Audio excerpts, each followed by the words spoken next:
los caracteres distintivos entre una cefalea banal o un dolor de cabeza banal y la migraña básicamente se diferencian en el tema de el tipo, cualitativamente, la localización y la intensidad, ¿no? Son criterios que se utilizan, como muy bien mencionaste al inicio. Básicamente la migraña tiende a ser unilateral, un dolor de tipo pulsátil, como una pulsación de manera continua, recurrente, muchas veces acompañada de sintomatología que es clásicamente conocida como aura. Son síntomas acompañantes previos a la aparición de la crisis migrañosa, ¿no? Entonces, a diferencia de la cefalea clásica o el dolor común, que puede ser tensional también, que es un dolor bastante difuso, normalmente en bilateral o en barra, como se describe, y que se debe ante analgésicos, ¿no? O con el reposo. Además hay algunos factores desencadenantes en migraña, ¿no? Como pueden ser el estrés, algunas sustancias como el vino, el café, por supuesto, y deprivación de sueño, factores auditivos también, sonidos muy fuertes, estímulos visuales también muy fuertes o olores muy fuertes incluso, que pueden desencadenar las crisis migrañosas. El dolor de cabeza o cefalea tensional puede ser desencadenado por cualquier estresante que la persona en cualquier momento puede tener. ¿Por qué es mucho más común saber de que es en el sector de género femenino donde más se instala este cuadro de migraña? Normalmente se calcula que, según las cifras que nos da la OMS, que es la Organización Mundial de la Salud, aproximadamente un 12% de la población mundial sufre de migraña, y la proporción mujer a varón es de 4 a 1 aproximadamente. En algunos países quizá un poco más. El estimado es más o menos ese ratio, ¿no? El porcentaje es, y bueno, se puede deber obviamente a factores intrínsecos genéticos, de carácter heredofamiliar, y a algunos otros factores como puede ser el tema hormonal. En mujeres hay algunos factores de predisposición hormonal que pueden desencadenar la crisis migrañosa, y por eso es que hay una concomitancia entre la aparición de crisis migrañosa, por ejemplo, y el periodo menstrual, el ciclo menstrual, ¿no? Eso nos da una luz acerca de por qué podría tener una mayor preponderancia en el género femenino. Además de eso, se ha encontrado dentro del cromosoma del código genético femenino cierta información genética que predispone a las mujeres más que a los varones para tener las crisis migrañosas. El bolsón de pacientes, el mayor número de pacientes se encuentra entre los 15 a 35 años. Quiere decir que son los pacientes de ese grupo etario los que se encuentran mayormente afectados. No hay un indicativo que preferentemente, por ejemplo, en los dos extremos de la vida, ya sea en la niñez o en la tercera edad, haya una incidencia mayor o menor. Se han realizado estudios para poder determinar, ¿no?, mediante un estudio de corte, si es que hay alguna diferencia significativa entre picos de edad, pero se ha determinado que sí, claramente, entre los 15 y los 35 años hay un claro despertar de migraña en algunos casos e intensificación. Después de, por ejemplo, en algunos pacientes después de 15 o 20 años ya de haber sufrido migraña, hay una modificación del patrón, y de una migraña clásica se convierte muchas veces en una migraña secundariamente modificada, y ese es un estándar por lo cual ahora se recomienda en algunos pacientes en los que los patrones de migraña, quiere decir el patrón doloroso varía después de algún tiempo, complementar con algunos estudios de imágenes, por ejemplo, para descartar alguna patología vascular que subyacentemente puede existir en ciertos casos después de algún tiempo, después de algún número de años, ¿no? Esto en referencia a personas que varían la sintomatología después de algún tiempo, como menciono. En otras personas que mantienen invariablemente la sintomatología a través del tiempo e incluso llegan a la tercera edad con crisis continuas y de la misma magnitud, no habría por qué, digamos, hacer más investigación Sí, lo que se recomienda obviamente es hacer el descarte de cualquier patología si es que el dolor se modifica. Eso es importante tenerlo en cuenta, y es importante tener en cuenta también en el debut de algún tipo de cefalea. Es decir, el paciente que tiene cualquier persona que no necesariamente ha sido diagnosticado de migraña y debuta con un cuadro de cefalea, es importante que tenga un descarte por un médico en el sentido de poder detectar cualquier patología subyacente, ya sea tumoral, vascular o cualquier otra neuropatía que pueda ser tributaria de este tipo de dolores. Si es que se descartara eso, nos quedamos con un diagnóstico de migraña como un diagnóstico prácticamente de exclusión, ¿no? Después de haber hecho un screening adecuado. Existen dos teorías que son las predominantes y que en el tiempo han sido las que se han manejado más. Como bien mencionaste, la primera es la teoría de la vasodilatación. Existe un círculo vicioso en el que la vasodilatación estimula las terminaciones craneales no internas, que son las vías aferentes dolorosas, y a su vez esto estimula los centros nerviosos que a su vez liberan las sustancias proinflamatorias y que estimulan más vasodilatación. Vemos que es un círculo vicioso: vasodilatación, dolor, estimulación, sustancias inflamatorias más vasodilatación, y que se va haciendo crónico en el tiempo. Ese es uno de los mecanismos. Y el segundo mecanismo viene a estar dado por un tema de alteración del eje endorfínico. Las endorfinas son sustancias que promueven el bienestar, que promueven la relajación, son sustancias que naturalmente producidas por el cuerpo humano van a ocasionar un efecto antiestrés en general y de bienestar. Obviamente bloquean ciertos conductos dolorosos, ciertas vías dolorosas a nivel del sistema nervioso central. Esto se ve perturbado en el paciente que tiene la carga migrañosa genéticamente ya codificada. Hay un disturbio, hay una perturbación de esa vía endorfínica, por lo tanto no funciona eficientemente y el estímulo doloroso no puede ser bloqueado de manera eficiente. La crisis migrañosa es una situación agudísima que muchas veces no espera ni siquiera algunos minutos, y la instalación es muy rápida.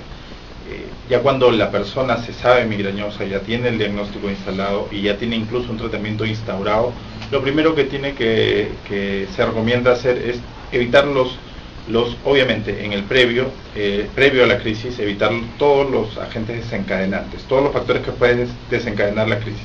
Quiere decir, si la persona es sabedora de que, por ejemplo, los ruidos fuertes, los olores muy intensos, la privación de sueño, que son de repente los factores desencadenantes más frecuentes en el caso de esa persona, van a desencadenar la crisis migrañosa, evitar obviamente esas situaciones en primer lugar. Obviamente también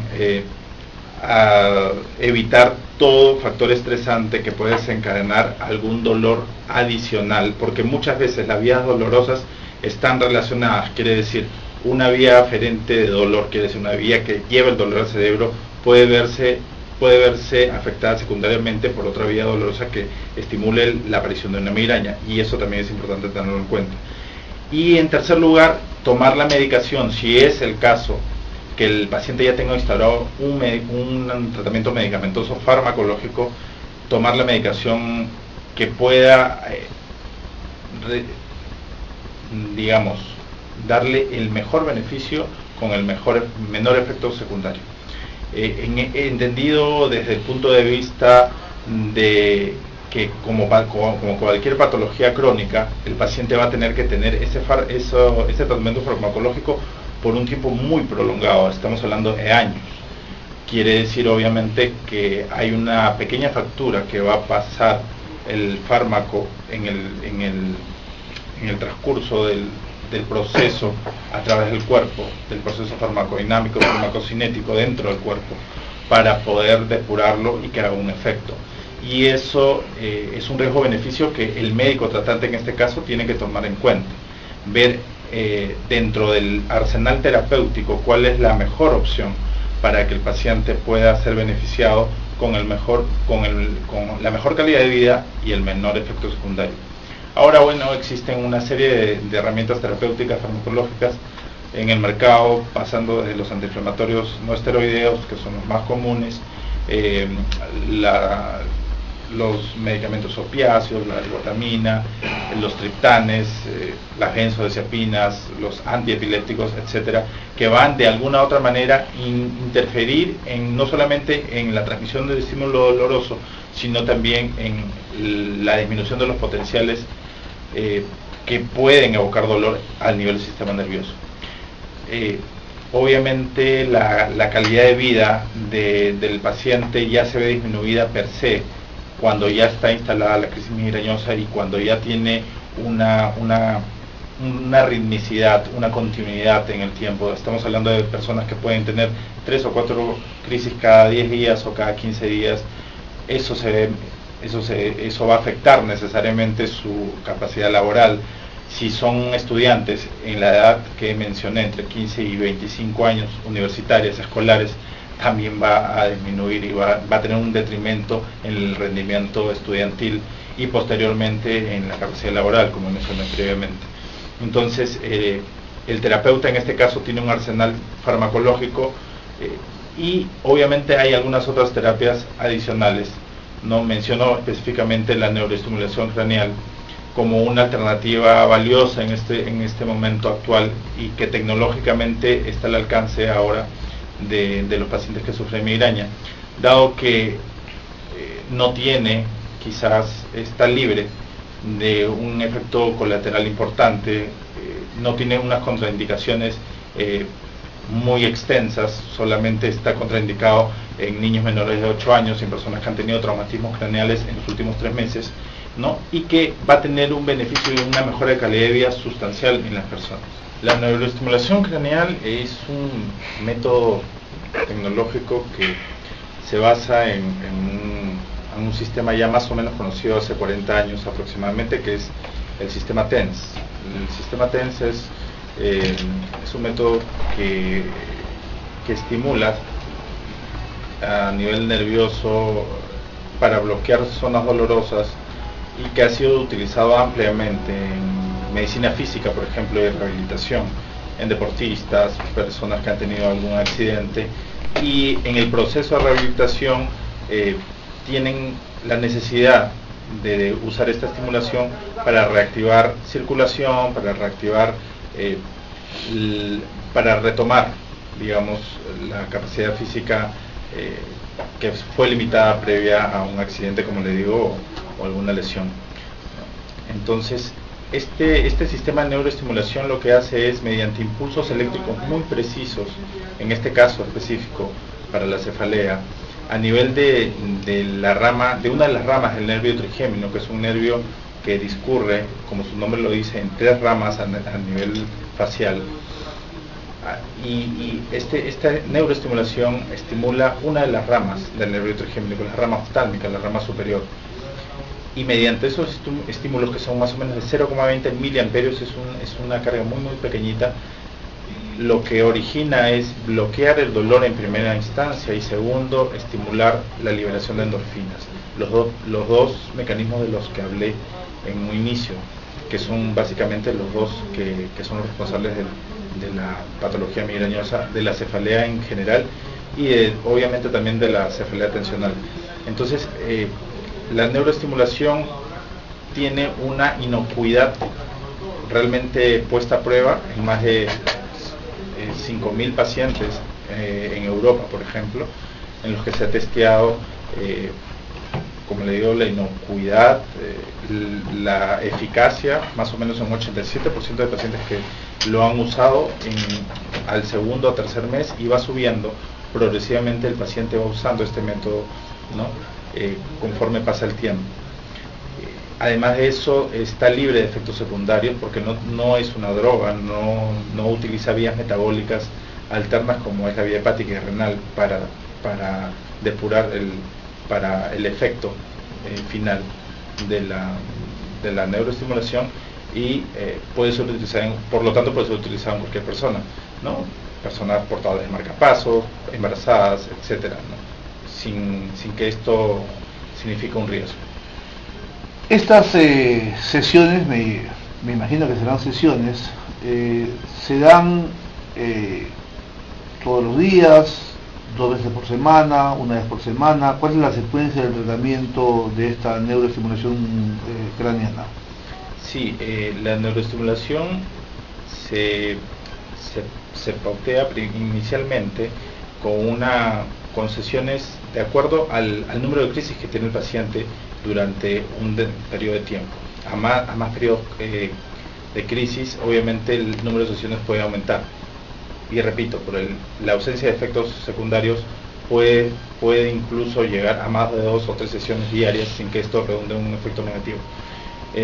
Inicialmente los dispositivos de neuroestimulación están programados para tener sesiones de 20 minutos que son programadas automáticamente, no una vez iniciadas. Y durante estos 20 minutos el paciente va sintiendo diferentes sensaciones. Al inicio va a sentir un pequeño cosquilleo, un hormigueo muy difuso a nivel frontal, y luego esto se va transformando en un masaje muy suave, muy lento, y posteriormente en una sensación de analgesia en la zona frontal, frontoparietal, ¿no? Con una sensación incluso de somnolencia y relajación total, lo cual, digamos, hablándolo coloquialmente, podría aliviar tres situaciones ante una sola vez, como puede ser el dolor de la crisis migrañosa, la sensación de repente de estrés en la cefalea tensional, como lo mencionaste, ¿no? Por contractura occipital en este caso, ¿no? A nivel del cuello, y obviamente en casos de personas que tengan problemas con insomnio, ¿no? Personas que tengan problemas de insomnio, por ejemplo, podrían utilizar neuroestimulación al final del día, antes de dormir, con un efecto benéfico notable. Y estas sesiones, por lo regular, digamos que en un promedio, son 1 vez por semana, 1 vez por quincena, 1 vez al mes, en lo regular, en el promedio de un paciente. En lo regular podrían pautearse para comenzar quizá de manera interdiaria en las noches, una sola sesión. Estos dispositivos de neuroestimulación tienen 3 programas. El programa 1, que es un programa que es para la crisis instalada, la crisis migrañosa ya instalada, cuando el paciente está completamente incapacitado por el dolor muy agudo, muy intenso, que no puede soportar ni luz ni ningún estímulo auditivo, por ejemplo. El programa 2, que es un programa preventivo, que lo que busca es justamente hacer que la crisis se espacien en el tiempo y los periodos intercríticos, quiere decir entre una crisis y otra, sean lo más espaciados posible. Y el programa 3, que es un programa de bienestar, anestesia y relajación, que lo que busca básicamente es que el paciente se relaje, tenga una buena calidad de sueño, por ejemplo, y disminuya toda la cefalea tensional. Entonces, se busca que el paciente empiece con el programa 3, por ejemplo, que es el programa antiestrés, de manera interdiaria, quizá a la hora de dormir. Luego pase al programa 2 y cuando tenga la crisis migrañosa instalada, vaya al programa 1, de una manera quizá interdiaria o cada 2 días por semana. El tema de la migraña, atendiendo la fisiopatología, quiere decir al origen real, a la causa real subyacente a esta dolencia, podría en algún modo aliviarse con un tema de masaje local. De hecho, en Europa existe un método que ejerce un efecto de presión en forma de casco a nivel craneano y a nivel de bóveda craneana superior, y que logra en algún modo disminuir un poquito el tema de la crisis migrañosa. No hay un estudio concluyente respecto a los efectos, no hay un estudio, que compare ese método de presión con un placebo, ¿no? Un estudio que tenga una validez más o menos científica confirmada, que pueda avalar completamente este método de presión craneal. En todo caso, lo que puede estimular el tema del masaje y el tema de la digitopresión en una contractura es obviamente aliviar un poco el tema simplemente de la rigidez muscular, ¿no?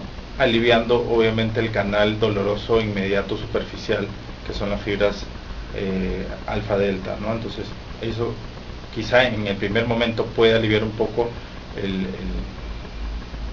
disminuir en un porcentaje por lo menos evitar el efecto gatillo que tiene el estrés. El efecto gatillo, es correcto.